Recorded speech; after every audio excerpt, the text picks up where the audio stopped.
আল্লাহ বললেন ওয়াহা রাব্বুকা ইলান নাহাল, আমি মৌমাছির কাছে মেসেজ দিলাম, সিক্রেট মেসেজ, আনিত্তাখিদি মিনাল জিবালি বুয়ুতা, তোমরা পাহাড়ের মধ্যে তোমাদের বাড়ি বানাও, মৌচাক বানাও, অমিনা সাজার গাছের মগ ডালে, বড় বড় ডালে তোমরা বাসা বানাও, ওয়ামিম্মা ইয়ারিশুন, উঁচু উঁচু জায়গায় মৌচাক বানাও, যাতে করে গ্রামের ছোট্ট ছেলেরা ঢিল মারতে না পারে। কোন সুবহানাল্লাহ। মৌমাছির আল্লাহ শিখাই দিছে। নিচু জায়গায় কোনোদিন মৌমাছির বাসা দেখবেন? নিচু জায়গায় সহজে নাগাল পাওয়া যায়, ধরা যায়। কথা কন, ডাল বে মগ ডালে ওটা লাগে মধু খাইতে চাইলে। চিল্লায় বলেন ঠিক কিনা? আল্লাহ সিক্রেট মেসেজ দিলেন আর বললেন আনিত্তাখিদি। আলেম যারা আছেন বলেন তো, ইত্তাখিদি এটা কি মুজাক্কারের সিগা না মুয়ান্নাসের সিগা? কথা কইতে হবে। কেউ নাই এটার উত্তর দেওয়ার মতো? মুয়ান্নাস, মাশাআল্লাহ। এটা স্ত্রীবাচক শব্দ। আল্লাহ মৌমাছিকে যে মেসেজ করছে পুরুষ মৌমাছিরে কয় নাই, এটা নারী মৌমাছিরে কইছে। চিল্লা এখন সুবহানাল্লাহ। এখন গবেষণা করে দেখা গিয়েছে কার্ল ভন ফ্রিচ, একজন অস্ট্রিয়ান বিজ্ঞানী, উনি এটা নিয়ে গবেষণা করে 73 সালে 1973-তে নোবেল পেয়ে গেছে।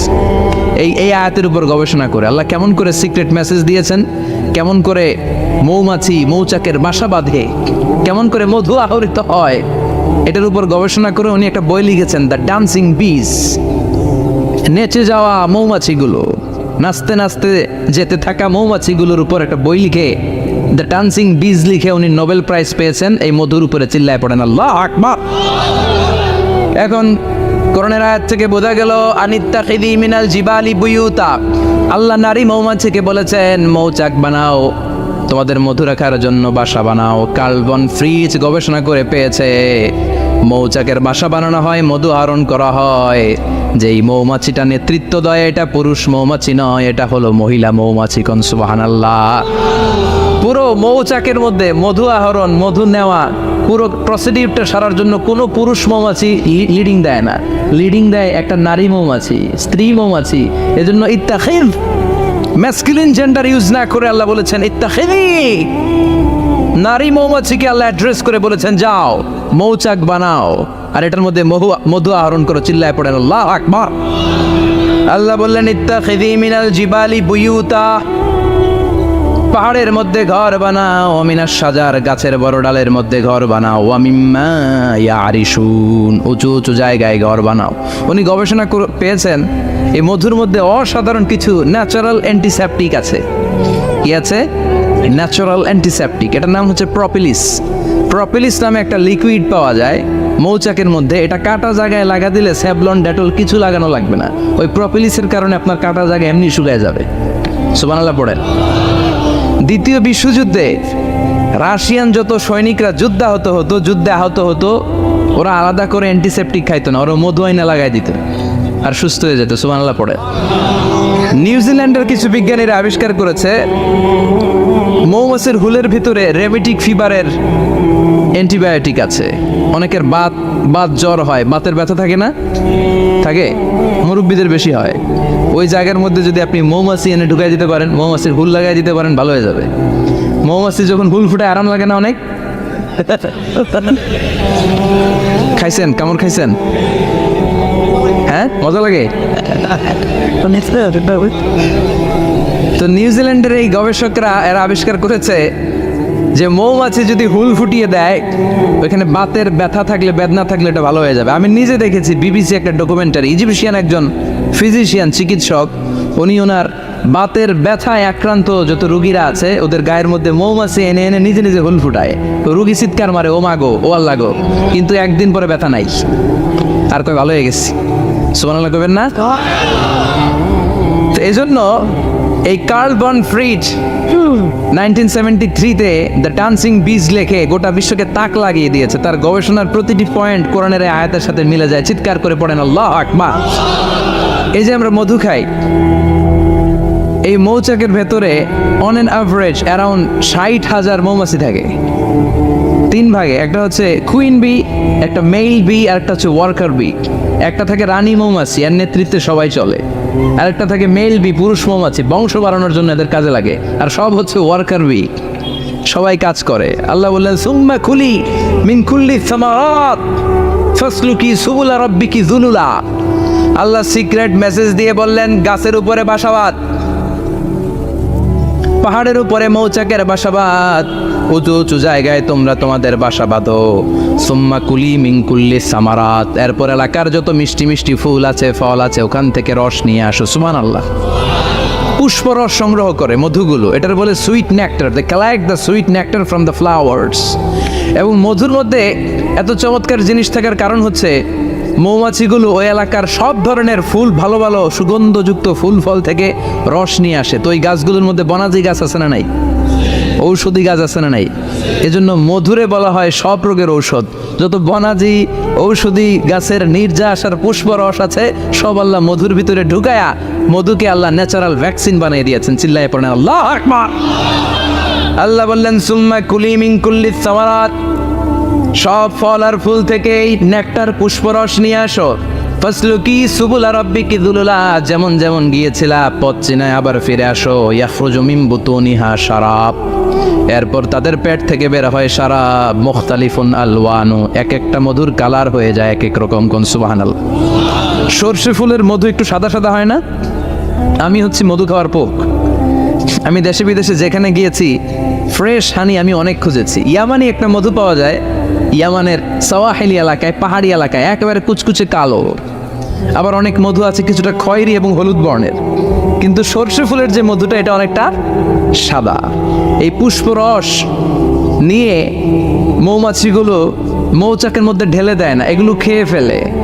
প্রত্যেকটা মৌমাছির পেটের ভেতরে আল্লাহ দুইটা করে স্টোমাক দিয়েছে, পাকস্থলী। সুবহানাল্লাহ পড়ে। এটাই Karl von Frisch the dancing bees বইয়ের মধ্যে লিখেছে গবেষণায়, যে দুইটা পাকস্থলী। একটা পাকস্থলী দিয়ে মৌমাছি খায়, নিজে খেয়ে বাঁচে, আরেকটা পাকস্থলী দিয়ে এই ফ্লাওয়ার নেক্টার পুষ্পরস সংগ্রহ করে ওই পাকস্থলীতে রাখে। ওই পাকস্থলীর ভেতরে আল্লাহ একটা ন্যাচারাল এনজাইম দিয়েছেন, ওই এনজাইমের সাথে ওই পুষ্পরসটা মিক্সড হয়। তারপরে আরেকটা টিউব আছে, ওই টিউব দিয়ে মৌমাছি যে সে বাসার মধ্যে মৌমাছি যে সেখানে সাপ্লাই করে দিয়ে আসে, মধু ঢুকিয়ে দিয়ে আসে। চিল্লায় পড়েন সুবহানাল্লাহ।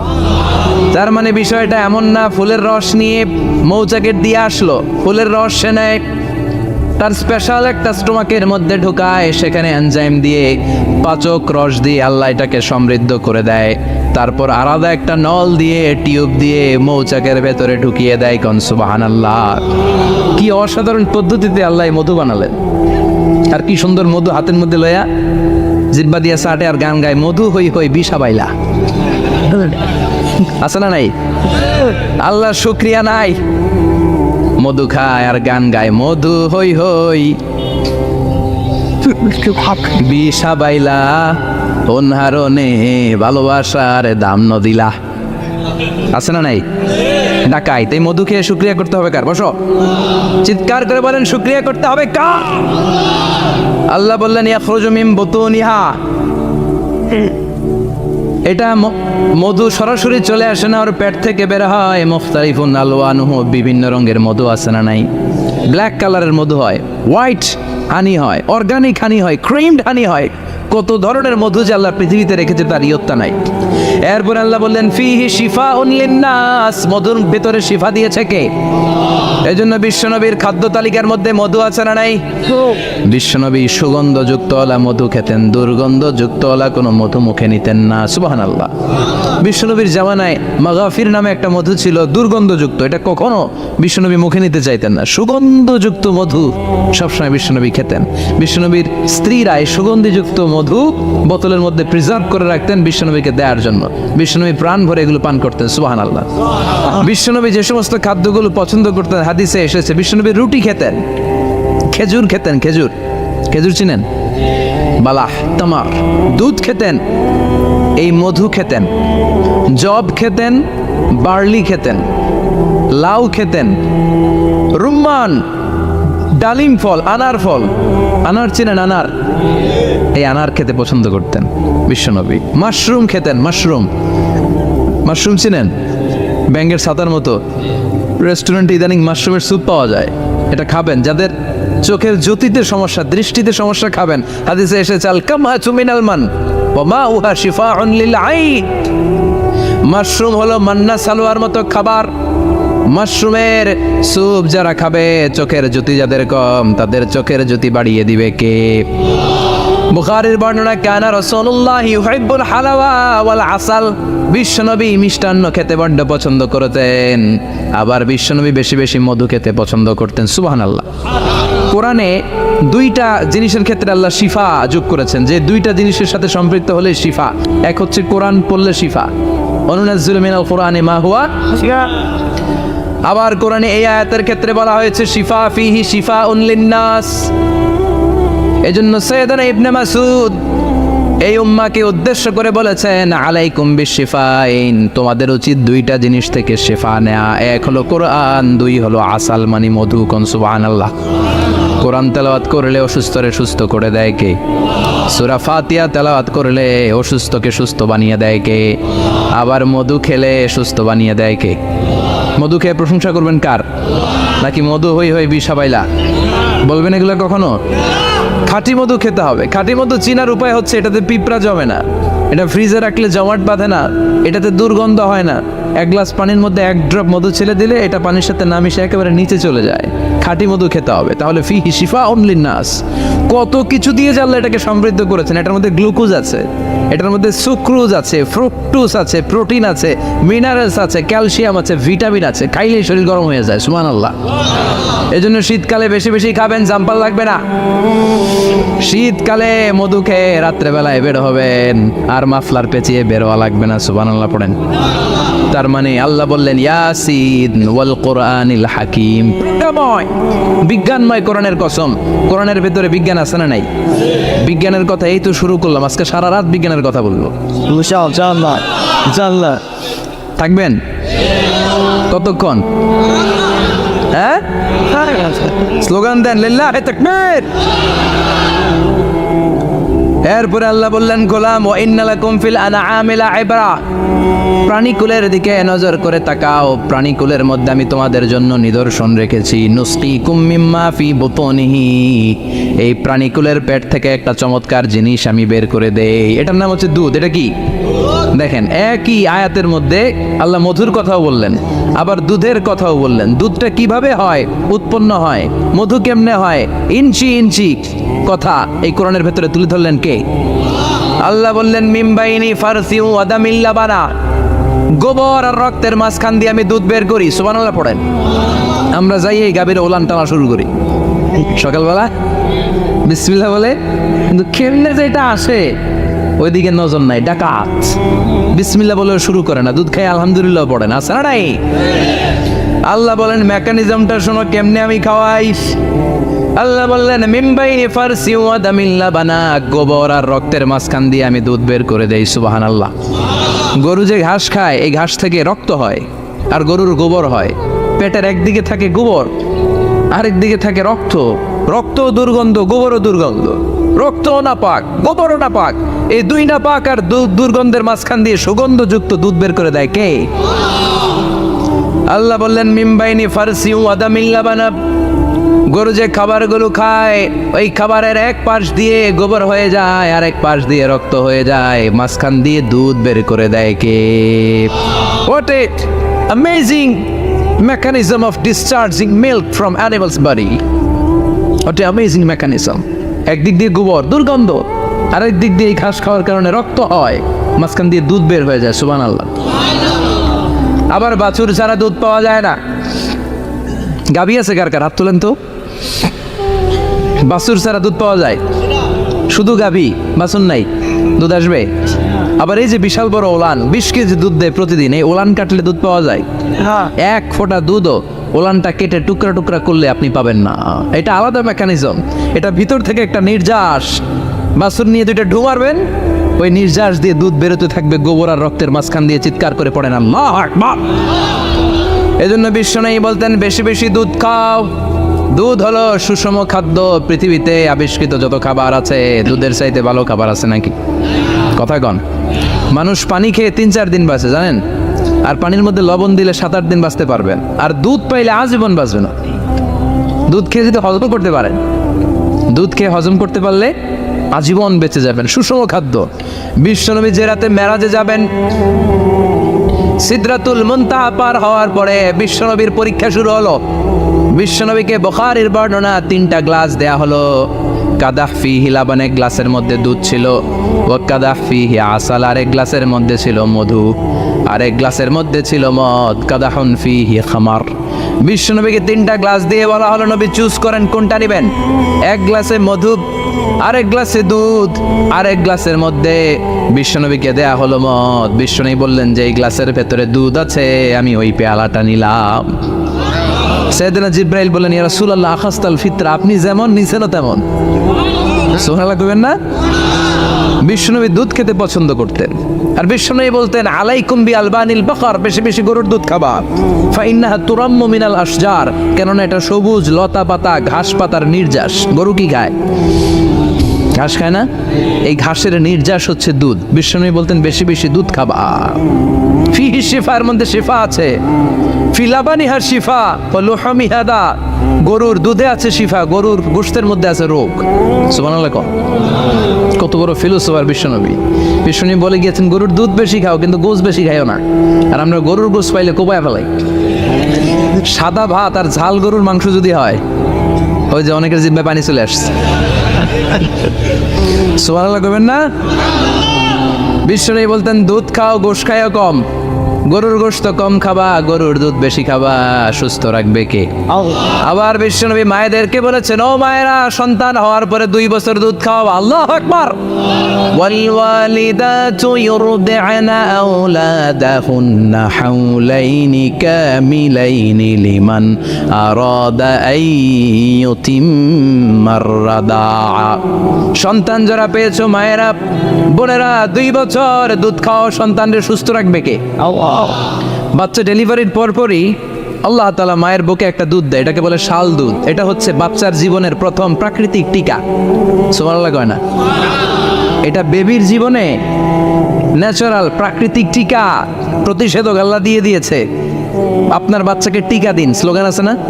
5টা 7টা টিকা দেওয়া লাগে, প্রথম টিকাটা আল্লাহ নিজেই ফ্রি দিয়ে দিছে। এটা শাল দুধের ভেতরে পাওয়া যায়। এজন্য বাচ্চাকে শাল দুধ খাওয়াতে হবে। তার ব্রেনের গ্রোথ হবে, সে শক্তিশালী হবে, সে দেশপ্রেমিক হবে, সে আল্লাহওয়ালা হবে। চিল্লা এখন ঠিক কিনা? যে মায়েরা বাচ্চারে দুধ খাওয়ায়, ওই বাচ্চারা মায়েরে ভালোবাসে বেশি। আর যেই মা গুলো বাচ্চারে দুধ না খাওয়ায় আর ডানু খাওয়ায়, আর কি কি আছে? হরলিক্স আর সিরালেক, কমপ্লিট। যারা এগুলো খাওয়াবে, ডানু খাওয়াবে, যারা ল্যাকটোজেন খাওয়ায়, যারা বুকের দুধ খাওয়াতে চায় না কোনো কারণ ছাড়া, 2 বছর বাচ্চারে দুধ দিতে চায় না, এই বাচ্চাগুলো বড় হলে ওই মারে বৃদ্ধাশ্রমে দিয়ে আসবে। কথা কন, কথা কন। এজন্য মায়েরা, বোনেরা, সন্তান হলেই তাকে বুকের দুধ দিয়ে আল্লাহর পক্ষ থেকে যে টিকাটা, এই টিকাটা পেটের ভেতরে ঢুকায় দিতে হবে। চিল্লা এখন ঠিক কিনা? এটা হচ্ছে ন্যাচারাল টিকা। এজন্য আল্লাহ বললেন ইয়াসিন ওয়াল কোরআনিল হাকিম। ইয়াসিন, বিজ্ঞানময় কোরআনের শপথ। কোরআনের মধ্যে বিজ্ঞান আছে না নাই?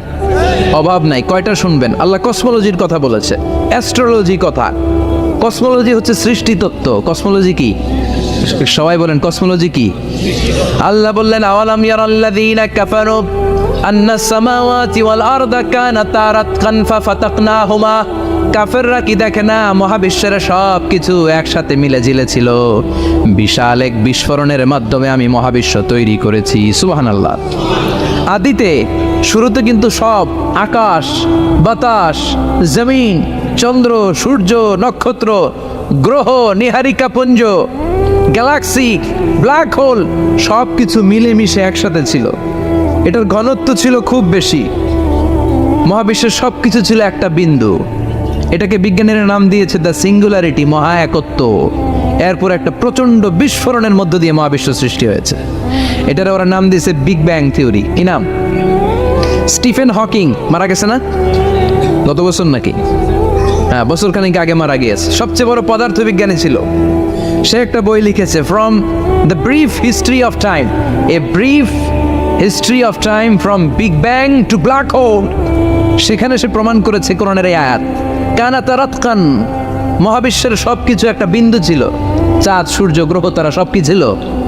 কথা বলেন, সবাই বলেন। একটা মাত্র বিন্দু ছিল। আল্লাহ বলেন, don't the disbeliever observe that the heavens and earth were joint together then I separated with a gigantic sound explosion. সব একসাথে ছিল, চাঁদ তারা আকাশ নদী নালা সব একসাথে। তারপরে একটা বিকট বিস্ফোরণের মধ্য দিয়ে পৃথিবী হয়েছে, এ চাঁদ হয়েছে, চন্দ্র হয়েছে, সূর্য হয়েছে, মহাবিশ্বের সব কিছু এই মহাবিস্ফোরণের মধ্য দিয়ে হয়েছে। চিৎকার করে পড়েন আল্লাহু আকবার। এই যে ছোট্ট পৃথিবীতে আমরা বসে আছি, এই পৃথিবীর চেয়ে সূর্য 13 লক্ষ গুণ বড়। চিল্লায় পড়েন আল্লাহু আকবার। এটা কি বাড়ির কাছের কথা? 13 লক্ষ গুণ বড়, কল্পনা করা যায়?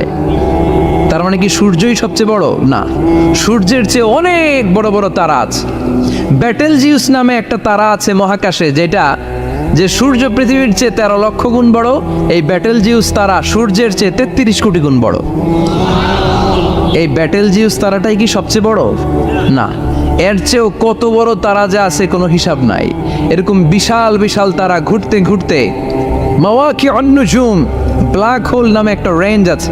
এই রেঞ্জের মধ্যে যদি ঢুকে যায়, ছোট্ট বাচ্চার মুখে চকলেট দিলে বাচ্চা যেমনি চকলেট চুষে খেয়ে ফেলে, এই বিশাল বিশাল তারাগুলো ব্ল্যাক হোলের মধ্যে ঢুকলে এক মুহূর্তের মধ্যে নিঃশেষ হয়ে যায়। চিল্লায় পড়েন আল্লাহু আকবার। এজন্য আল্লাহ বললেন, ফালা উকসিমু বিমাওয়াকিউন নুজুম, এই তারকা নিঃশেষ হওয়ার যে জায়গাটা, এই জায়গার কসম আমি কোরআনের মধ্যে খেলাম। এই ব্ল্যাক হোলের রেঞ্জের ভেতরে তারা আসলে মুহূর্তের মধ্যে নিঃশেষ বানিয়ে দেয় কে? একটা তারার চেয়ে আরেকটা তারা বড়।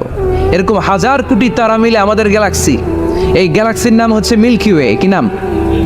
আমাদের গ্যালাক্সির নাম কি? সবাই বলেন তো। Milky Way. কি নাম?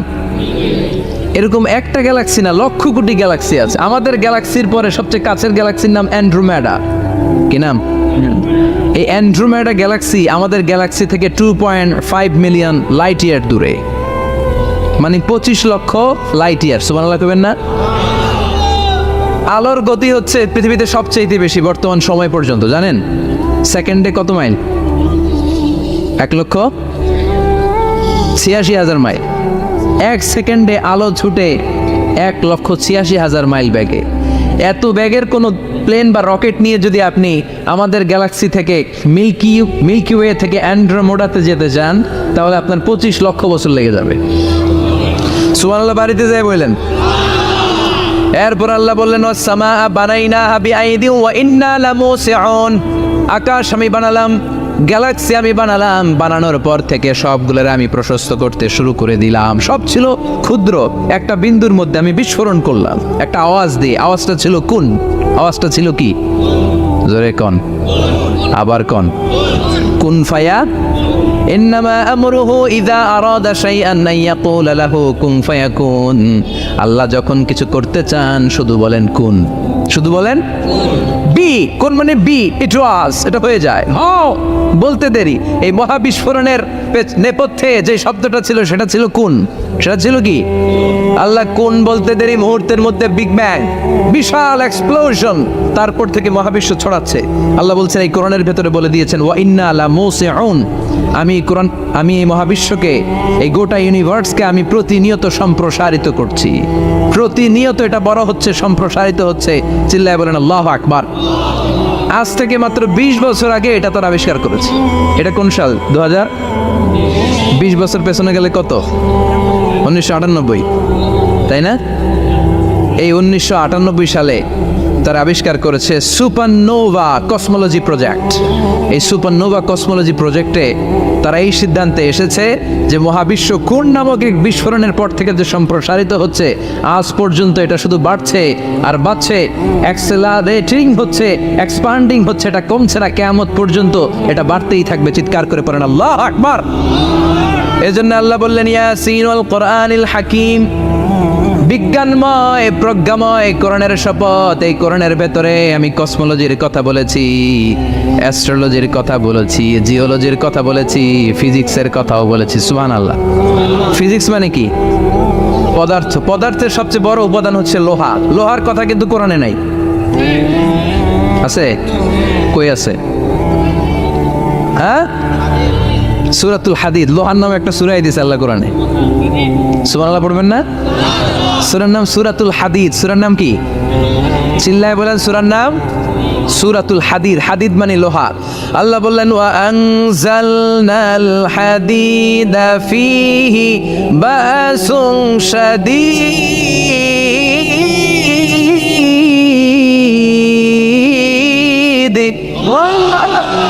ওয়া আনজালনাল হাদিদ ফীহি বাসুন শাদীদ। আমি লোহা নাজিল করলাম আর লোহার ভেতরে আমি ভয়ঙ্কর শক্তি ঢুকাইয়া দিলাম। সুবহানাল্লাহ। ফিহি মানাফিউ লিন্নাস, লোহার ভেতরে মানুষের জন্য অনেক কল্যাণ আছে। সুবহানাল্লাহ। লোহা ছাড়া পৃথিবীতে কিছু হয়? আংটি বানাতে লোহার দরকার আছে না নাই? ঘড়ি বানাতে, গাড়ি বানাতে, বাড়ি বানাতে, মোবাইল বানাতে, হেলিকপ্টার, প্লেন, রকেট, মাইকের স্ট্যান্ড। সুবহানাল্লাহ।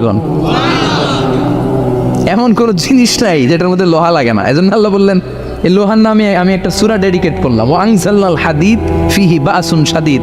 আমি লোহাকে নাজিল করেছি। আল্লাহ বলেছেন, খেয়াল করে শব্দটা শুনেন, ওয়া আনজালনাল হাদিদ, আমি লোহাকে উপর থেকে নাজিল করেছি। কি করেছি? কথা বলেন। তার মানে লোহা পৃথিবীতে ছিল না, নাজিল করছে কে? লোহা পৃথিবীতে ছিল? পৃথিবীতে ছিল। পৃথিবীতে থাকলে নাজিল করবেন কেন?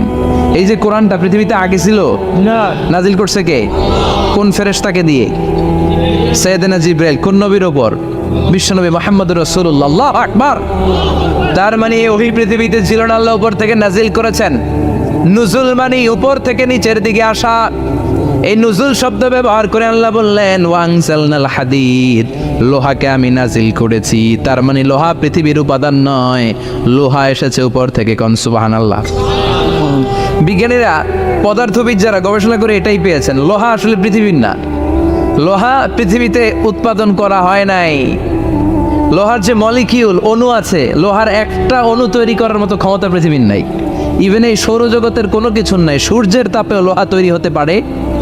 লোহার ছোট্ট একটা অণু তৈরি করতে কমপক্ষে 1 কোটি ডিগ্রি সেলসিয়াস তাপের প্রয়োজন হয়। তার মানে এটা পৃথিবীর কোনো উপাদান নয়, এটা আনজালনাল হাদিদ। আল্লাহ বলেন মহাবিস্ফোরণের কারণে গলিত অন্য কোনো তারার ভেতর থেকে লোহার উপাদান আমি পৃথিবীর ভেতরে এনে ঢুকিয়ে দিয়েছি। তার মানে পদার্থের কথা কোরআনে আছে না নাই? সুবহানাল্লাহ কইবেন না? এরপরে বায়োলজির কথা আছে না নাই? বায়োলজিক্যাল অ্যাসপেক্ট অফ মাউন্টেন্স, কেমন করে পাহাড়ি রেঞ্জ তৈরি হলো, আছে না নাই? ওয়াজআলনাল জিবালা আওতাদা, পাহাড়কে আমি পেরেক মেরে দিয়েছি। ওমিয়া কাঠের ভেতরে যখন পেরেক মারেন, পেরেকের বেশিরভাগ অংশ কাঠের ভেতরে ঢুকে যায়, উপরে দেখা যায় সামান্য, ঠিক কিনা? তো লোহা যদি আল্লাহ পেরেক মারেন, উপরে যা দেখা যায় এটা সামান্য, আসল পাহাড় তো মাটির নিচে। সুবহানাল্লাহ কইবেন না? আসল পাহাড় কোথায়? পেরেক যদি কাঠের মধ্যে ঢুকিয়ে দেন, পুরো পেরেকটা কাঠে ঢুকে যায় না, উপরে দেখা যায় কদ্দুর? সামান্য। পাহাড়ের যা আপনি দেখেন এটা তো পেরেকের মাথা। পুরো পাহাড়টা আল্লাহ জমিনের ভেতরে গেড়ে দিয়েছেন। চিল্লায় পড়েন আল্লাহু আকবার। আবার আল্লাহ বললেন অমিনাল জিবালি জুদাদুম বিদু ওয়া হুমরুম মুখতালিফুন আলওয়ানু, আছে না নাই? ওয়া গারাবিবু সুদ, আল্লাহ বলেন নানা রঙের পাহাড় পর্বত মহাবিশ্বে আমি তৈরি করেছি। কোন পাহাড় হচ্ছে রক্তিম বর্ণের, কোন পাহাড়কে বানিয়েছি আমি কৃষ্ণ বর্ণের, কোন পাহাড়কে বানিয়েছি আমি শুভ্র বর্ণের, কোন পাহাড়ের রং কালো, কোনটা সাদা, কোনটা নীল, আছে না নাই? মহাবিশ্ব যখন তৈরি হয়েছে, পৃথিবীর মধ্যে 7টা টেকটনিক প্লেট তৈরি হয়েছে। 7 tectonic plates create the mountain range on earth.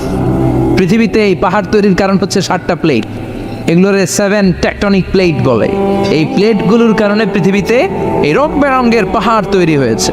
কত রঙের যে পাহাড় আছে। আরব বিশ্বে পাথরের পাহাড়, বাংলাদেশে মাটির পাহাড়, ব্রুনাই, সিঙ্গাপুর, ইন্দোনেশিয়াতে যদি যান আরেক ধরনের পাহাড়। চায়নার একটা শহর আছে গানজু সিটি, কি নাম? এই গানজু সিটিতে একটা পাহাড় আছে রেইনবো মাউন্টেন। ওখানে 7 রঙের পাহাড় পাওয়া যায় এক জায়গায়। সুবহানাল্লাহ কইবেন না? রেইনবো মানে কি? রংধনু। রংধনুর কয় রং? কথা কন।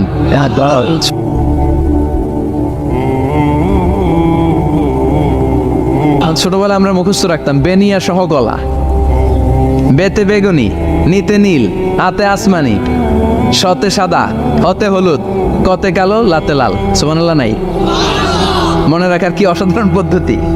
এই রেইনবো মাউন্টেন রংধনুর 7 রঙের পাহাড় এক জায়গায় পাওয়া যায়। এখানে সাদা পাহাড়, এখানে সবুজ পাহাড়, এখানে নীল পাহাড়, ওখানে লাল পাহাড়, এখানে কালো পাহাড়। এই চায়নার গানজু সিটিতে আল্লাহ তাআলা 7 রঙের পাহাড় এক জায়গায় রেখেছেন। চিৎকার করে বলেন আল্লাহু আকবার। তার মানে বায়োলজির কথাও কোরআনের ভেতরে আছে না নাই? এরপর আল্লাহ বললেন কেমন করে আকাশ থেকে আমি পানি নাজিল করে, এটাও কোরআনে আছে না নাই? আমরা ছোটবেলা পড়েছি ওয়াটার সাইকেল, হাইড্রোলজিক্যাল সাইকেল, কেমন করে সূর্যের তীব্র তাপ সাগর থেকে পানিকে জলীয় বাষ্প করে উপসে নেয়, উপরে নিয়ে সেটাকে পুঞ্জীভূত করে দেয়, ঘনীভূত করে দেয়, মেঘ হয়ে যায়, সেখান থেকে ঝিরিঝিরি ঝিরিঝিরি বৃষ্টি পড়ে, আছে না নাই? আর ওই বৃষ্টির গান আমরা গাই, এই বৃষ্টি ভেজা রাতে তুমি চলে যেও না। ওই বৃষ্টি পেয়ে আল্লাহর কাছে দোয়া করে না? বিশ্বনবী বলেন রহমতের বৃষ্টির নিচে দাঁড়িয়ে কেউ যদি হাত তুলে দোয়া করে, ওই দোয়া কবুল করে কে? আবার আকাশের মধ্যে মেঘের ঘনঘটা দেখলে বিশ্বনবী পেরেশান হয়ে যেতেন, হয়রান হয়ে যেতেন, আর আল্লাহর কাছে বলতেন আল্লাহ এই মেঘ দিয়ে তুমি আমাদেরকে আযাব দিও না, তুমি আমাদেরকে গজব দিও না, তুমি আমাদেরকে শেষ করে দিও না, এই মেঘ থেকে তুমি আমাদেরকে রহমতের বৃষ্টি দাও। পড়ে আমিন। বৃষ্টি দেখলে বিষ্ণু বলতেন আল্লাহুম্মা সাইয়িবান নাফিআ ইয়া গাউসু আগিসনা গাউসান মুগীসান মারিয়ান মারিয়ান নাফিআন গায়রা দার আজিলান গায়রা আজিল। হে আল্লাহ এই বৃষ্টি থেকে তুমি ঠান্ডা রহমতের পানি দাও। কি দাও? আল্লাহ মেঘে দে পানি দে, ছায়া দে রে তুহু, আল্লাহ মেঘে দে, পড়েন পড়েন, আল্লাহ মেঘে দে পানি দে, ছায়া দে রে তুহু, আল্লাহ মেঘে দে। এই ওয়াটার সাইকেলের কথা আল্লাহ বলেছেন।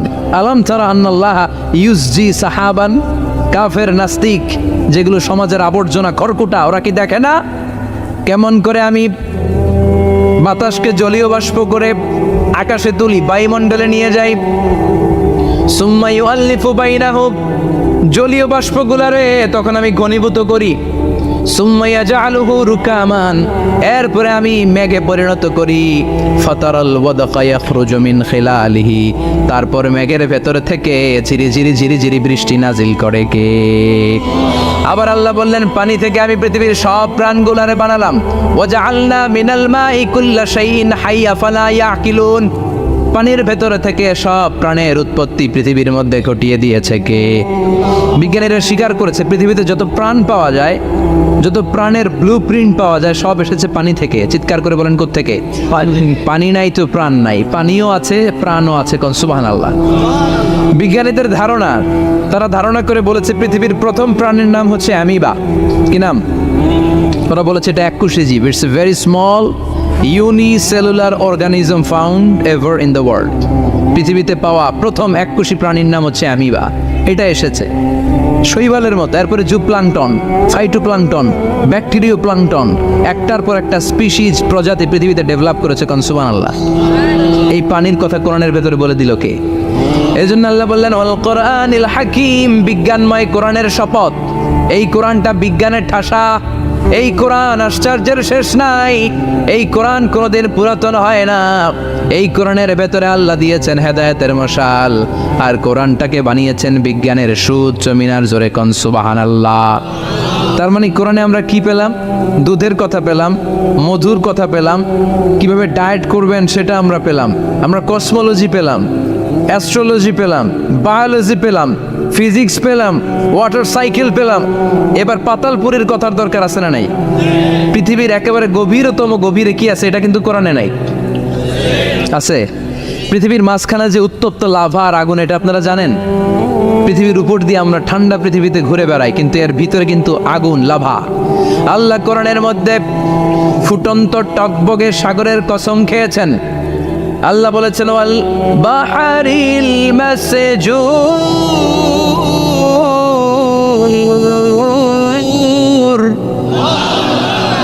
আমি কোরআনের ভেতরে ফুটন্ত টকবগে সাগরের পানির কসম খেলাম। পড়েন সুবহানাল্লাহ। সাগরের পানির ফুটন্ত টকবগে সাগরের পানির কসম। সাগরের পানি আবার ফুটন্ত হয় কি করে? পানি কি হয় ঠান্ডা? পানি কি? কথা বলেন। আল্লাহ পৃথিবীর ভেতরকার কথা চিন্তা করে বলেছেন ওয়াল বাহরিল মাসজুর, ইউনাইটেড স্টেটস অফ আমেরিকার নেভাল একাডেমির সায়েন্টিস্টরা এই আয়াতের উপর রিসার্চ করেছে যে সাগরের ভেতরে আবার এই ঠান্ডা পানির ভেতরে আবার উত্তপ্ত আগুনের লাভা আসলো থেকে রিসার্চ করার জন্য তারা সাগরের ভেতরে পাইপ ঢুকিয়েছে। পাইপ ঢুকাতে ঢুকাতে অনেকগুলো লেয়ার তারা পার করেছে। রূপান্তর শিলার স্তর, পাললিক শিলার স্তর, আগ্নেয়গিরির শিলার স্তর, মার্বেল পাথরের অনেকগুলো শিলার স্তর পেরিয়ে যাওয়ার পরে তারা পাইপ ঢুকানোর পরে দেখতে পেয়েছে পাইপগুলো গলে যায়। পাইপগুলো কি হয়? তার মানে ভিতরে কি আছে? গত কয়েক মাস আগে জাপানে কিছু জিওলজিস্ট, ভূতত্ত্ববিদ, তারা গবেষণা করে পৃথিবীর এক মাথা থেকে আরেক মাথায় যেতে চাচ্ছে, মানে প্রতিবাদ স্থান। বাংলাদেশের এখান থেকে ছিদ্র করলে আপনি দক্ষিণ আমেরিকার চিলির সান্টিয়াগোতে যেয়ে উঠবেন। কথা বুঝতে পেরেছেন? তার মানে বাংলাদেশের প্রতিবাদ স্থান হচ্ছে দক্ষিণ সাউথ আমেরিকার চিলির সান্টিয়াগো। আবার ইন্ডিয়া থেকে ছিদ্র করতে করতে পৃথিবীর আরেক মাথা দিয়ে উঠবেন। সুবহানাল্লাহ বলে। এটা তারা শুরু করেছে কিন্তু এখনো সফল হয় নাই। ইউএস এর নেভাল একাডেমির সায়েন্টিস্টরা পাইপ ঢুকাতে ঢুকাতে দেখে একটা পর্যায়ে শেষে পাইপ আর ঢুকানো যায় না। পাইপগুলো পৃথিবীর ভেতরে যেতে যেতে গলে গলে পানি হয়ে যায়। সুবহানাল্লাহ কইবেন না? এই রিসার্চ প্রজেক্টের যিনি চিফ, উনি বললেন, bring the water proof pipe from America. America থেকে ওয়াটার প্রুফ পাইপ নিয়ে আস। আমার এমন পাইপ লাগবে গবেষণা করার জন্য যে পাইপ আগুনে জ্বলে না। ওয়াটার প্রুফের মধ্যে আগুন লাগালে আগুন ধরবে? বুলেট প্রুফে বুলেট মারলে বুলেট ঢুকবে? মাননীয় প্রধানমন্ত্রী শেখ হাসিনা যে গাড়িতে করে চড়ে, এটা বুলেট প্রুফ কার? গুলি মারলে ঢুকবে? আবার গুলি মারতে যায়েন না, 14 গোষ্ঠী উদ্ধার করে ছাড়বে আপনার, খবরদার। তো আমেরিকা থেকে ফায়ার প্রুফের পাইপ নিয়ে আসা হলো। নেভাল একাডেমির চিফ সায়েন্টিস্ট পাইপ ঢুকাতে আরম্ভ করলেন। ঢুকাতে ঢুকাতে পৃথিবীতে কিন্তু অনেকগুলো স্তর আছে। এই যে বালু মাটি, সব কিন্তু বালু মাটি নয়। আপনি খুঁড়তে খুঁড়তে পেয়ে যাবেন পাললিক শিলা, এরপরে রূপান্তরিত শিলা, এরপরে মার্বেল পাথরের শিলা, এরপরে শুরু হবে গরম আগ্নেয়গিরির শিলা। ওই শিলার ভেতরে এমন আগুন আল্লাহ রেখেছে, নেভাল একাডেমির সায়েন্টিস্টরা ফায়ার প্রুফের পাইপ ঢুকাতে ঢুকাতে একটা লেভেল যাওয়ার পরে দেখে যে ফায়ার প্রুফের পাইপও গলে গলে মুহূর্তে পানি হয়ে যায়। তার মানে ভেতরে এমন আগুন আল্লাহ রেখেছে, ওই আগুনের তুলনায় পৃথিবীর আগুনের মতো নয়। ওই আগুনটাই জাহান্নামের আগুন। আবার বিজ্ঞানীরা গবেষণা করে ওই আগুনের মধ্যে মানুষের চিৎকার শুনেছে। এজন্য হাদিসে এসেছে, আল্লাহর ওলিরা, মুমিন বান্দারা মারা গেলে তাদের রূহগুলো আকাশে চলে যায়, ইল্লিনে চলে যায়। আর কাফের মুশরিক আর নাস্তিকগুলো মারা গেলে তাদের আত্মাগুলো পৃথিবীর মাঝখানে সিজ্জিনে চলে যায়। ওই সিজ্জিনের ভেতরে আগুন আছে না নাই? চিল্লায় বলেন। তার মানে পাতালপুরীর কথাও আছে, সাগরের কথাও আছে, আকাশের কথাও আছে। কেমন করে দুনিয়াতে আমরা আসলাম সেটাও আছে। এমব্রয়োলজি, ভ্রূণ তত্ত্বের কথা কোরআনে আছে না নাই? হাত্তা লা ইয়াতাফাসসাদু জাবিনুহু আরাকান, বিশ্বনবীর দাড়ি আর থুতনি বেয়ে ঝরঝর করে পানি পড়তো। আমরা কম্বল গায়ে দিয়ে থাকি আর বিশ্বনবী ঘামে। সুবহানাল্লাহ কইবেন না? এটা কওলান সাকিলা, অনেক ওজনওয়ালা কথা। আবার বিশ্বনবী যখন ওটের উপরে বসে থাকা অবস্থায় কোরআনের আয়াত নাজিল হতো, ওটের বুকটা মুহূর্তের মধ্যে বালুর মধ্যে জমিনের মধ্যে লেগে যেত। ঘোড়ায় চড়া অবস্থায় বিশ্বনবীর কাছে যখন কোরআন নাজিল হতো, ঘোড়ার পা গুলো মরুভূমির বালুতে দেবে যেত। মাঝে মাঝে বিশ্বনবী সাহাবাদের রানের উপরে, পায়ের উপরে মাথা দিয়ে শুয়ে পড়তেন ক্লান্ত শ্রান্তি।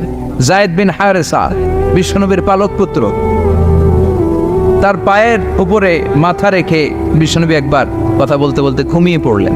ঘন্টাখানিক ঘুমালেন। যায়েদ বিন হারেসা বলে, আমার কাছে তেমন কোনো কষ্টই হচ্ছে না, বিশ্বনবীর মাথাটা খুব বেশি ওজন মনে হচ্ছে না। ঘন্টাখানিক পর বিশ্বনবী চোখ খুললেন, আর খোলা মাত্রই ওনার উপর ওহী কোরআনের আয়াত নাজিল করতে শুরু করলো। কে? যায়েদ বিন হারেসা বলে, যখনই কোরআনের আয়াত নাজিল হতে শুরু করলো, আমার মনে হচ্ছে বিশ্বনবীর মাথাটা 50-60 কেজি ওজন বেড়ে গিয়েছে। বিশ্বনবীর মাথার ওজনে আমার পায়ের রান ফেটে যাবে, আমার পায়ের হাড্ডি ফেটে যাবে, আমার পাটা ভেঙে খান খান হয়ে যাবে মনে হচ্ছিল। তার মানে কোরআনের আয়াত যখন নাজিল হয়, বিশ্বনবীর উপর একটা প্রেশার আছে না নাই? এই জন্য আল্লাহ বললেন, নবী আমি আপনার ভুলে যাই নাই।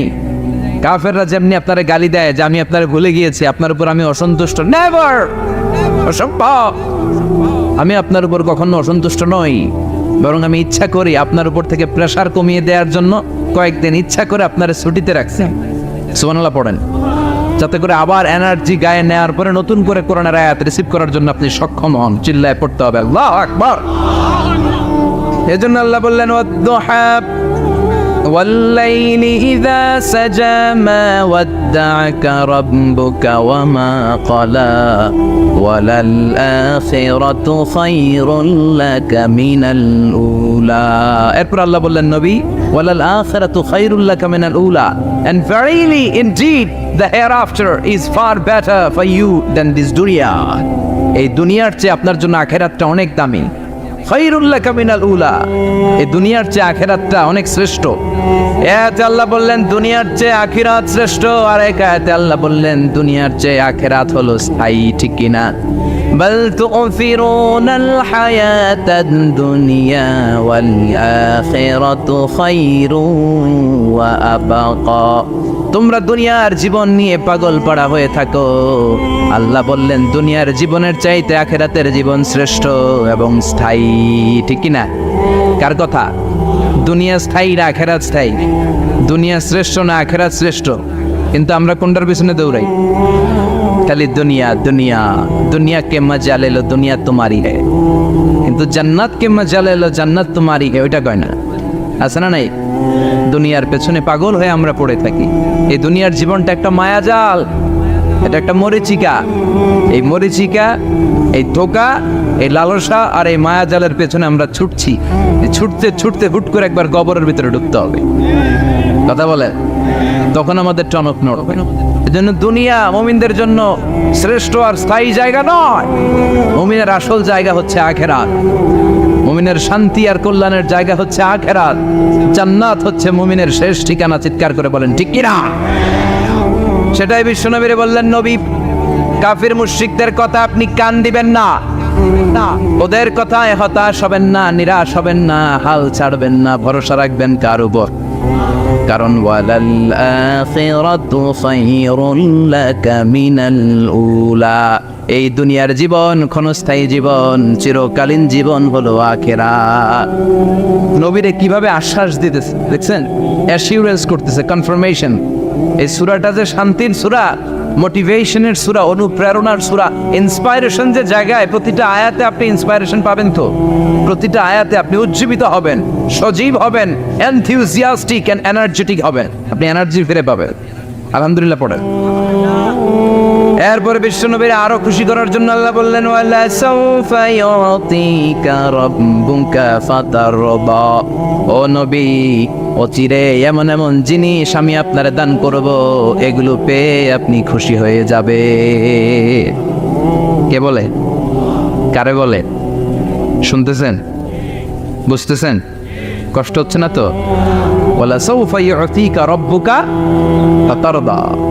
অচিরেই এমন এমন জিনিস আমি আল্লাহ আপনারে দান করবো। ওরা আপনারে গালি দেয়, ওদের কথা আপনার মন খারাপ, আপনি হতাশ, ভয় পাবেন না নবী, হতাশ হবেন না, নিরাশ হবেন না, আমার উপর ভরসা রাখেন না।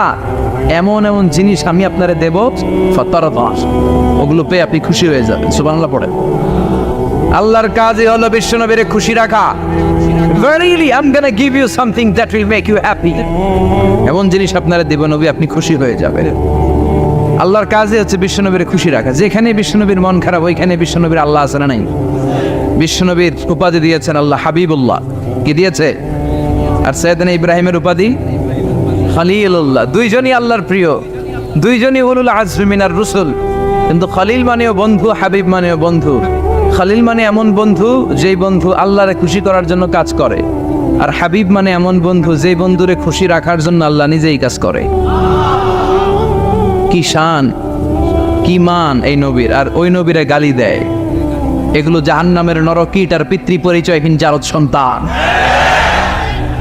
As a father, as a teacher, as a commander, as a lawgiver, as a lawmaker, as a reformer of the society, Muhammad is the Superman of the world. Superman, মানে অসাধারণ ব্যক্তিত্ব, আনপ্যারালাল পার্সোনালিটি। ওনার জীবনে নিয়ে পড়া শুরু করলে এটা শেষ হয় না। বিয়ন্ডলেস, বাউন্ডলেস, বটমলেস, এটা তলাবিহীন সাগর।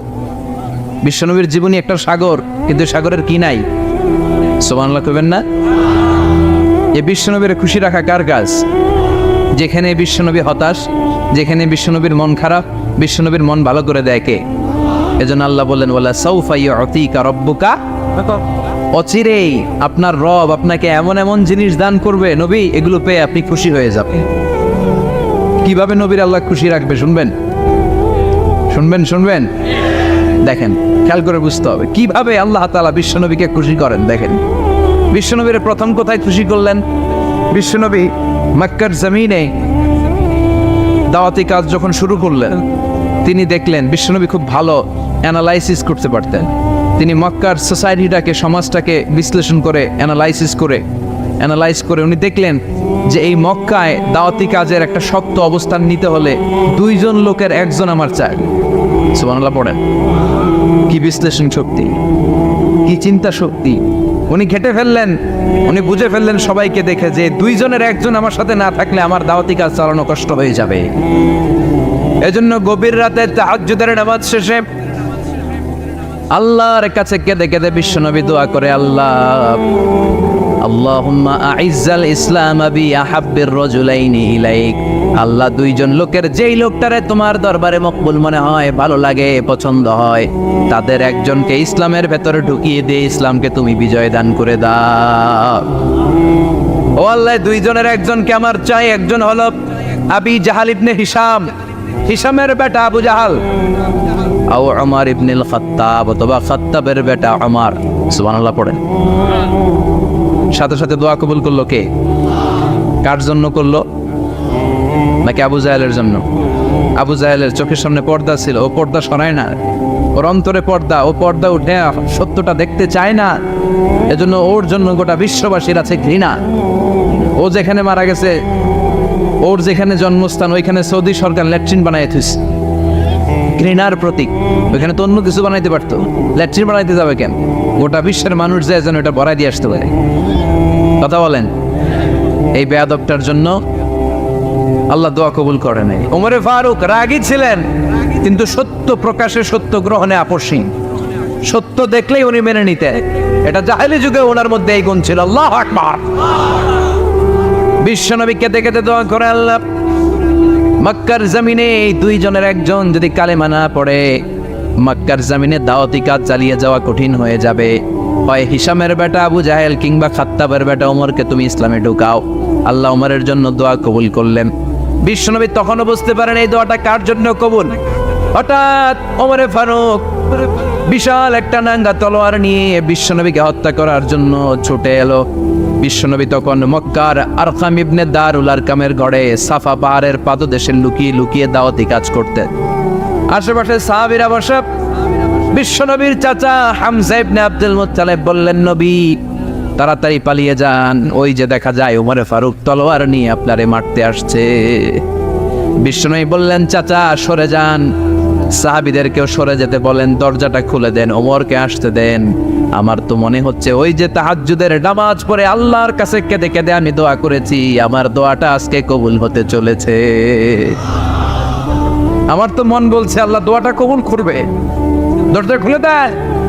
ওমর ফারুক চলে আসলেন, এসে তলোয়ার রেখে দিয়ে আঙ্গুল উঁচু করে বললেন, আশহাদু আল্লা ইলাহা ইল্লাল্লাহ, আশহাদু আন্নাকা মুহাম্মদ রাসূলুল্লাহ।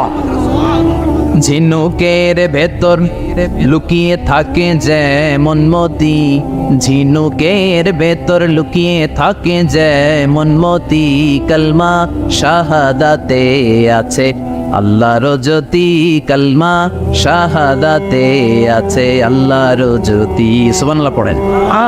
এই আল্লাহর জ্যোতি এসে ওমরে ফারুকের হৃদয়টাকে নুরানি করে দিল।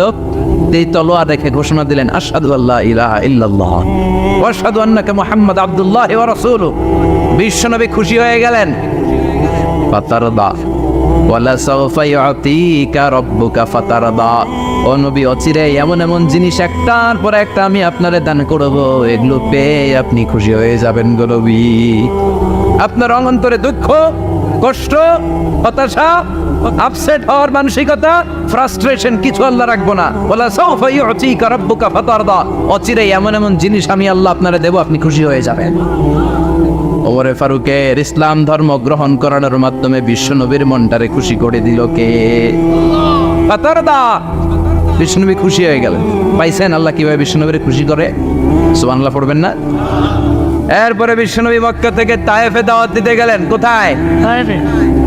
হজ উমরা যারা করেছেন 70 থেকে 75 80 কিলো দূরে পাহাড়ি পথ বেয়ে বেয়ে উঠতে হয়, 6-7 হাজার ফিট উপরে পাহাড়ের উপরে এই তায়েফের শহর, তায়েফ সিটি।